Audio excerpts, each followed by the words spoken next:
comes, you guys. It was inevitable here on the fancy Clark the Shark Show, 1-800-449-8255 from the fabulous golden EIB Sharkerphone. It's not a microphone, you guys. Always come to me, you guys. Don't go to the other YouTube album reviewers or, the guys with tons of vinyl behind them and I don't care how many fake views that they buy. I don't care what they say or what they do. They ain't reviewing the Dave Clark 5 like me. Clark the Shark, 1-800-449-8255, because I'm glad all over again. And here is a band, you guys, to rival the Beatles and the Stones and everybody, the Who, you name it. It doesn't matter. This band was incredible. But like so many bands in the 1960s, they fizzled out and faded away, and they didn't even make it into the 1970s, really. I don't think, you guys. I don't know what happened with a lot of bands, but they didn't make the adjustment. Like the Who, the Stones, and the Stones kind of stayed the Rolling Stones or something. The Who completely changed. The Who were, like Happy Jack and Substitute and I'm a Boy. And then, they did get pretty insane with I Can See for Miles. And then they went to the next level with Pinball Wizard. But when they put out Who's Next, it had nothing to do with the Who before it. You could kind of make the argument that Live at Leeds, that live album, was totally different from all the Who before it. That's really where the Who became the Who, Live at Leeds. Live at Leeds, Who's Next, and Quadrophenia are a totally different band from that band that existed before. They had to do it, you guys. I'm not saying they sold out. They just got better. They got more mature and older and grew up. And the Dave Clark 5 never really did that. But while they were around way, way back in the day, they were kind of like the Paul Revere and the Raiders of England, this band. Of course, a lot more hit songs or good, solid songs or something like that than the likes of Paul Revere and others. This band here, the Dave Clark 5, in 1964, 65, they were right there with the Beatles, and they deserved to be. But, the Beatles were the Beatles. Nothing could rival them, not even the Stones and the Who and, the Kinks, or even Elvis Presley or anybody, dude. The Beatles were off the hook, insanely talented with the harmonies and the genius melodies, and who knows, maybe George Martin did it all for all we know. We'll never know, you guys. I don't think so. I think Ron Nasty and Dirk had a hell of a lot to do with it. But the Dave Clark 5, glad all over. I'm just going to, they got a lot of albums, you guys. I will one day review their albums, each and every one of them. But today here on, I guess it's either Friday evening at 7:52 or maybe Thursday, December 29, 28. I don't know, you guys. I just got home from doing Uber Eats. And this band here, though, the Dave Clark 5, really means a lot to me. Clark the Shark. A lot of it has to do with their name. They got the word Clark. Anything with Clark, Dick Clark, Dave Clark, Lewis and Clark, the Explorers.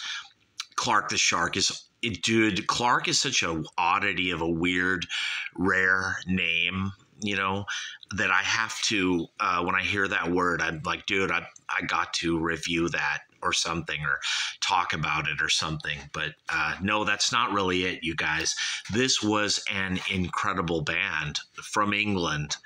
And believe you me, you gotta buy this album, Spotify, Amazon, iTunes, buy their songs. You got to hear this band because they are in many ways every bit as important as the Beatles or the Stones or the Who or the Kinks or anybody. And today, I don't know if they get that revere, respect, regard thing. I don't think they do. They're kind of, I wouldn't say forgotten.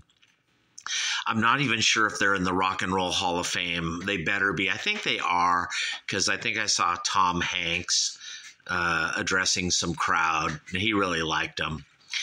And a lot of people did way back in the day. And even right through to today, modern times, they still do. Eddie Van Halen loved this band, you guys. I think David Lee Roth did too. In the 70s, people wanted to write, those hit little hard rocking songs. You wanted to be like the Beatles, but the Beatles were like too good and it was hard to be like the Beatles. But the Dave Clark 5 has this thing where you can copy it, kinda. It's imitatable, sorta, and Van Halen used the Dave Clark 5, and many other bands too did, as a sort of like blueprint, prototype for their own songs. Me, Clark the Shark, definitely. The White Black song comes straight from the Dave Clark 5 and others. Those songs that are 3 minutes, they got chorus, verse, chorus, solo. I'm not saying the Dave Clark 5 did that necessarily. Kinda, their songs were a little more technical and complicated, kind of like the Beatles, where they didn't have like a formula structure necessarily, but the whole song was catchy.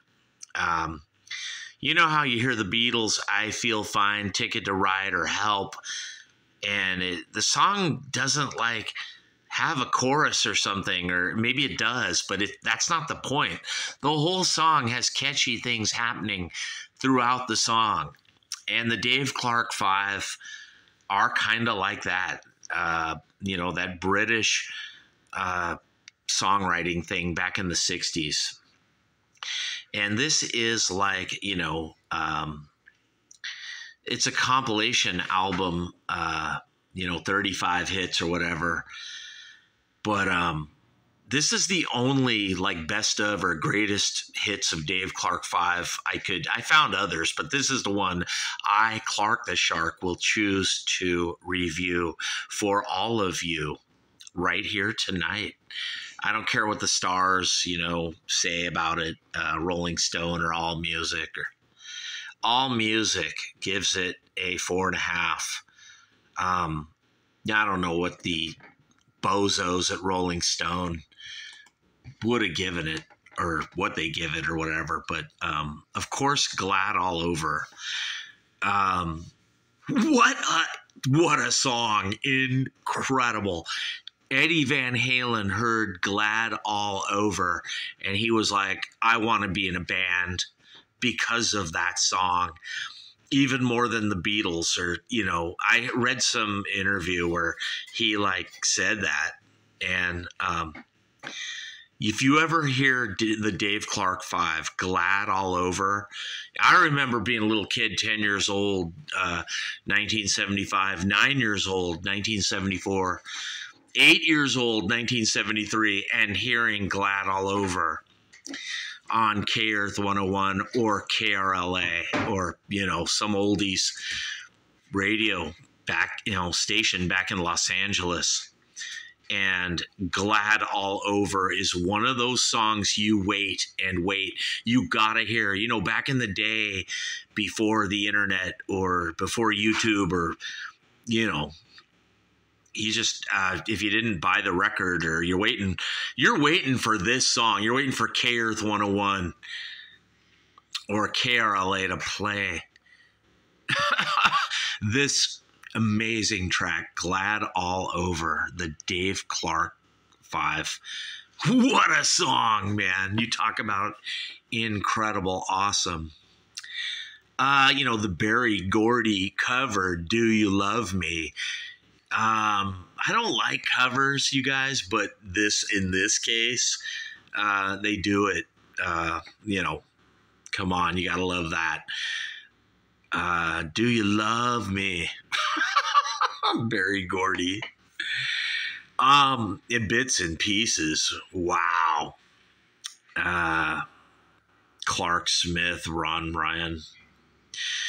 Bits and Pieces is incredible, you guys. 1-800-449-8255, The Fabulous Clark the Shark Show. It's another song like Glad All Over that you gotta buy at Spotify, Amazon, iTunes tonight. And you do it because I, Clark the Shark, told you to buy that song, Bits and Pieces. What a song. Can't You See That She's Mine? That should be lit up in blue. Clark and Smith. Killer. Every one of these songs, you guys, I mean, how these guys today aren't like the Beatles, or something. It's just unfair or weird, or, any way you want it. Awesome. Of course, Catch Us If You Can. You talk about an amazing song. Clark and Davidson. Catch Us If You Can. Da, da, da, da. Oh, man. Incredible. 1-800-449-8255, The Clark the Shark Show. Buy this whole album, maybe just for Catch Us If You Can.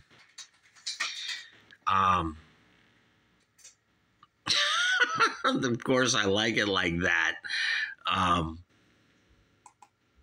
That's killer. Over and over, killer. Reelin' and Rockin', Chuck Berry. You know me, Clark the Shark, I don't like covers. But in this case, gotta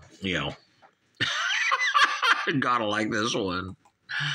You Got What It Takes. Another one of those, killer songs. Of course, Berry Gordy and Fuqua, Hitsville, USA, Motown. But it's from all that, you guys.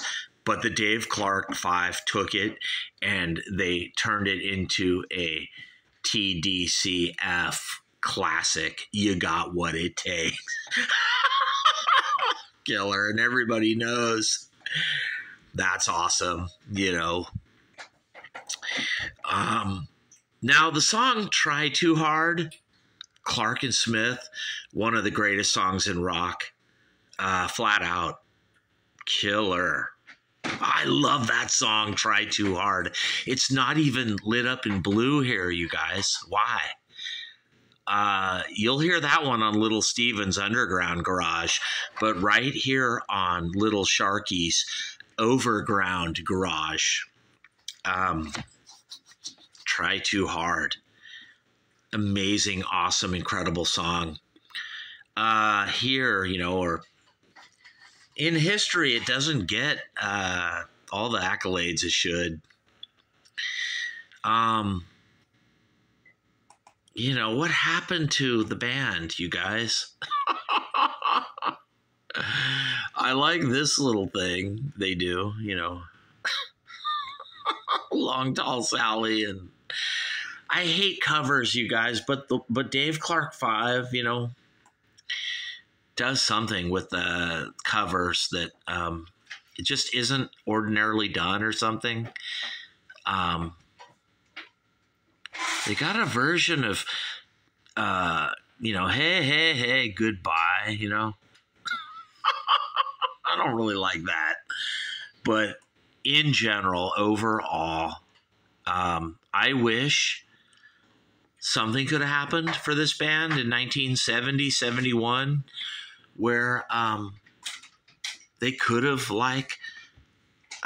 started rocking, just kicking ass, like the Who, like the way Who's Next reignited the Who completely. I mean, reinvented, a total makeover, you guys. It never happened like that for the Dave Clark Five. And it really never happened like that for Paul Revere and the Raiders. They did the Indian. Yeah, that was pretty killer. Cherokee people, that was rad. But I wish the Dave Clark Five could have had like one hit in the 1970s, like Paul Revere and the Raiders had. Even if, guys were quitting the band and it wasn't quite the same band. I don't like that either. I don't like lineup changes. And I'm sure there was a lot of battles in this band over royalties and money, that I don't know this for sure, but I'm just guessing, you guys. The Dave Clark Five had so many incredible songs, you guys, to rival the Beatles. I got to say it again. I do, you guys. And the Stones and anybody else out of the 1960s. And the way they disappeared, and then, you would hear them in the 70s on K-Earth, or in the 80s, or you barely hear them at all. They just literally disappeared from history, this band. What a damn shame. What a bummer, And it was probably because, I'm just guessing here, that the guys in the band all hated each other, or maybe they hated Dave Clark, I'm guessing. I mean, some bands are like, we're keeping this band together, like the Who.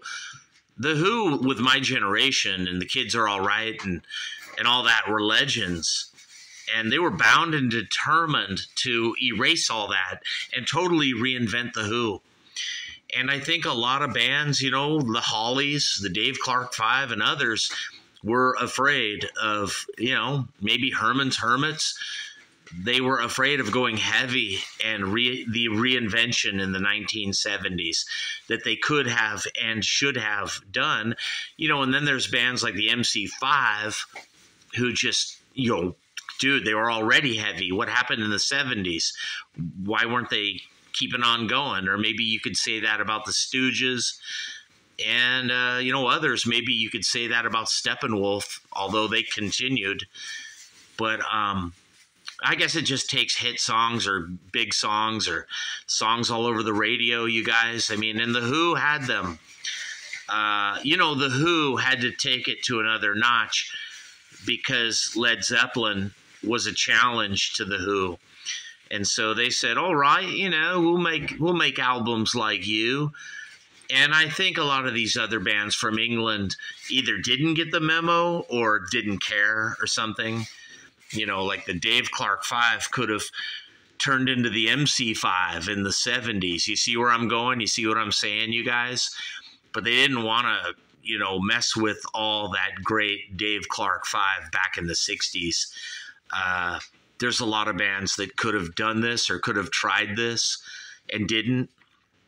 They lacked vision or something. Had it been me, Clark the Shark, and I was in a band back in the 60s, I would not work in an office. If I had hits on the radio in 64, I would have been bound and determined to write new hits in 1972, 73, someday later, and just, keep on trying. Now, look at me even now. I'm 58, and I just still keep trying out there for all of you. I don't do it so much for me. I do it for you. When you hear She's a Bitch or any of those songs out there, they are for you. Brandy, It Ain't Easy, Star, White Black. I don't want to, there's nothing I can do, you guys. I'm sort of ending up like a Dave Clark Five myself, but I'm trying. I'm sure they try too somewhere.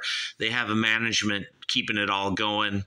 You know, a lot of bands in the 60s that had hits back in the day, they want their songs heard today, even if it, you know, doesn't pay much.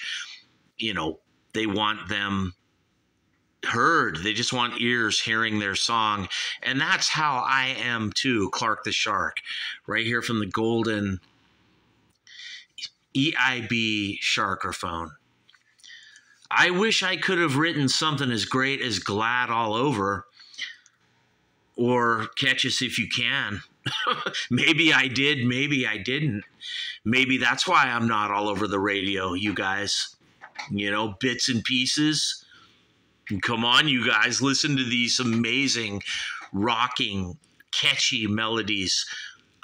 This ain't garage rock at all, you guys. This is polished, kick-ass studio rock, where every note is perfect, over and over, because Try Too Hard is just so incredible. I can't talk enough about that song. And You Got What It Takes, the way the Dave Clark Five do it, it's all just so killer. Who knows? Maybe Dave Clark and they're sitting. I don't even know if he's alive or dead. You guys, or these guys, or what their state is today in 2023. But they're wherever they are, whether it's in heaven or here. They're like, oh, Clark the Shark, let it go. I can't let it go, you guys. Because when I think about the Dave Clark Five, I'm glad all over again. Right here on the Clark the Shark Show.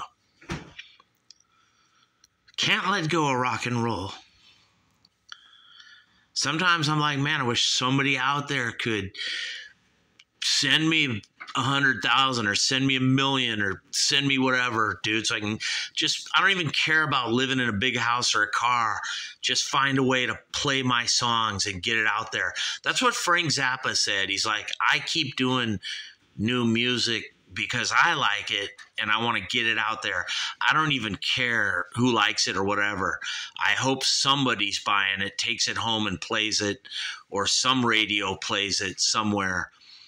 You know, who knows, you guys? Maybe it just is all payola, and the people with the most money, in the end, those people win, and they get all the airplay. I don't know, right here on the Clark the Shark Show. But let me tell you, the Dave Clark Five deserve the airplay. And they deserve a lot more recognition, regard, respect, reverement today than they get. I know they're in the Rock and Roll Hall of Fame. But did they put Green Day in the Rock and Roll Hall of Fame before the Dave Clark Five? Did they put like Blake Douchebag and the Douchebag Effect? You know, that three-piece band from Seattle. Did they put them in the Rock and Roll Hall of Fame before the Dave Clark Five? Did they put Pearl Glam in before the Dave Clark Five? Did they put Axel Douche in before the Dave Clark Five?